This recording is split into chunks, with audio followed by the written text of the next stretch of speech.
questions for Nicco, Greg? So, Nicco, I mean, you sort of said it. Neil said it that you maybe not the best offensive performance, but in the end you get the win. That's what counted the most. How important was that? Yeah, it's a big for us, man. Just thinking about how hard it is to win in this league with the new additions and the competition all across the country. I mean, that's a solid football team, and they got playmakers all over the field. And I mean, I think it's big that we go on the road and win as well. I think that shows a lot of maturity in our team, in our offense, defense, special teams. But man, talk about guys having your back. Defense had me big time here. What do you think went wrong for the offense that it wasn't able to be as great of a day as it was last week or a couple weeks ago, or you think it could be? So much of it starts with me. Just routine plays that we repped all week, that I got to see all week, and then just being, not accurate on my throws. So it starts with me, and then it's offense is so interesting. It's just such a rhythm thing, and it's as soon as if I take the wrong drop, then then I'm off by that much with the timing of the route and the receiver. So it starts from the ground up with me, with my feet, and it's something I'll get back to and improve. You showed you were able to win with your best stuff at Arizona. Well, today you showed you were able to win when you don't have your best stuff. And when you're looking at that drop 8 with so many defenders staring you down and covering those zones, how refreshing was it to you for the staff to come in and say, hey, we're just going to outside release vertical, you've been throwing deep balls since you were a kid, and just toss it, play pitch and catch? Yeah, that's what you want to hear as a quarterback, especially when you look out there and you got guys like Traylon Ray and Justin Robinson.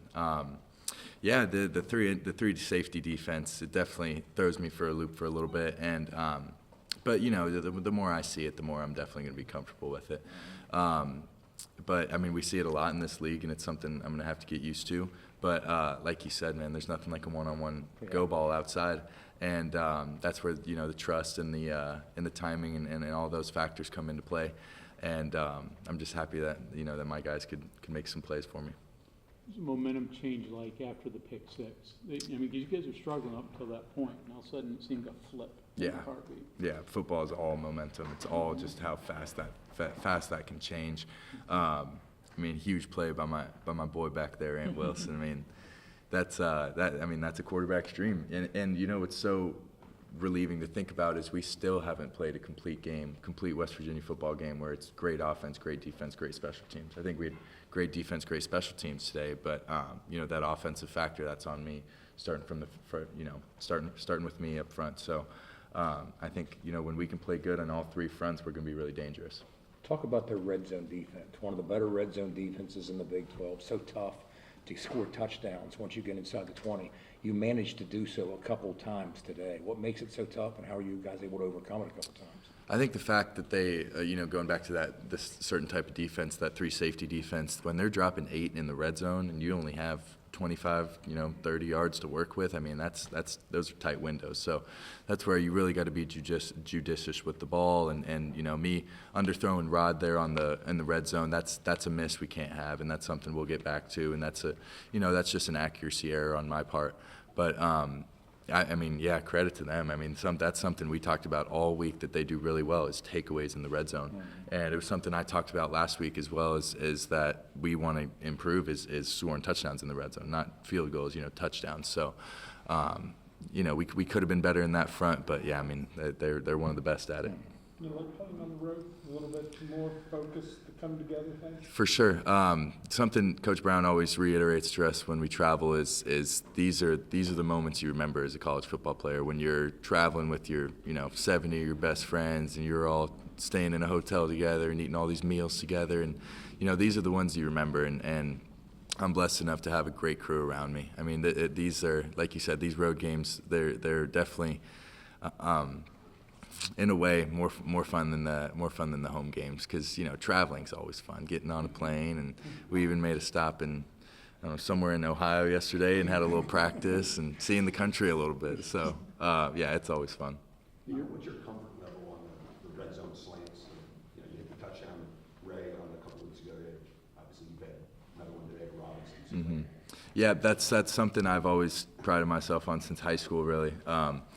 you know, back in Chandler, Arizona, that was some of our bread and butter plays, you know, and it's crucial, you know, with a quarterback who's struggling to get in a rhythm, if you can find him those easy completions like that. And Coach Brown and Coach Allen are really, really good at doing that for me. So, I mean, I always have full faith in whatever they call, and, you know, I always get a little more excited when it's anything over the middle like that, and you have a big target like Justin Robinson. But, yeah, I seem to favor those throws. Sudden change.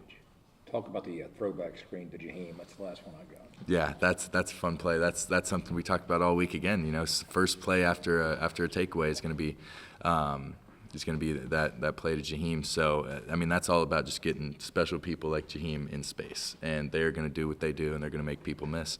And it's beautiful when something like that comes together. You know, when it's you cause the diversion to the left, and then you're thrown back to the right, and everyone's confused, but it's easy for us. You know, that's a good feeling as an offense. Okay, we got time for one more question.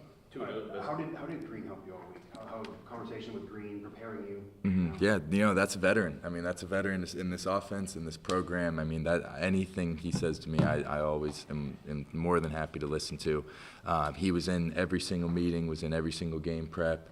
Every time I was watching film, I asked if he could come in there and watch with me, because someone like that, they've played so many dang snaps that they've got a really good feel for the game, and someone who performed really well against these guys last year. So, I mean, he's such a role model for me, and such a good reflection of what the WVU quarterbacks are. I mean, that's my guy.